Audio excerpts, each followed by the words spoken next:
दोस्तों, भगवान शिव के सबसे लोकप्रिय गणों में से एक है नंदी।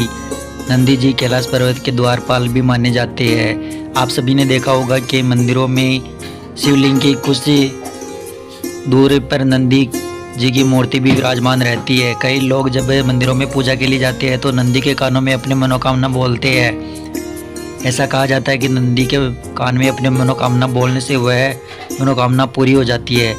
लेकिन कई लोग भगवान शिव की पूजा करके ही घर चले जाते हैं। लेकिन भगवान शिव की पूजा के साथ नंदी की पूजा करना बेहद ज़रूरी माना जाता है। शास्त्रों के अनुसार भगवान शिव ने नंदी को वरदान दिया था कि जहाँ मेरा वास होगा वहीं तुम्हारा वास होगा। आइए जानते हैं नंदी के कानों में मनोकामना बोलने से कैसे पूरी होती है।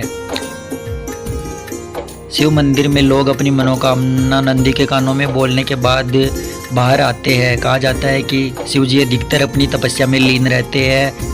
उनकी तपस्या में विघ्न ना पड़े इसलिए नंदी हमेशा शिव जी की सेवा में तत्पर रहते हैं। जो भक्तगण दर्शन के लिए आते हैं अपनी बात नंदी के कानों में बोलकर चले जाते हैं। नंदी के कानों में कही गई बात शिव जी तक जाती है, इसलिए लोग मंदिरों में नंदी के कानों में अपनी मनोकामना बोलते हैं। यह भी कहा जाता है कि शिव जी ने नंदी को वरदान दिया था कि जो तुम्हारे कान में मनोकामना कहेगा उनकी मनोकामना जरूर पूरी होगी। नंदी जी के कान में मनोकामना कहने के नियम। नंदी जी के कान में मनोकामना कहने से पहले उनकी पूजा जरूर करनी चाहिए। व्यक्ति को अपनी मनोकामना नंदी के बाएं कान में बोलनी चाहिए।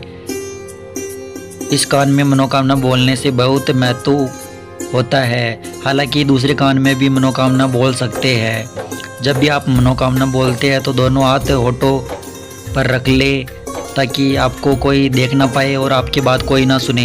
नंदी के कान में किसी की बुराई या बुरा करने की बात ना कहे।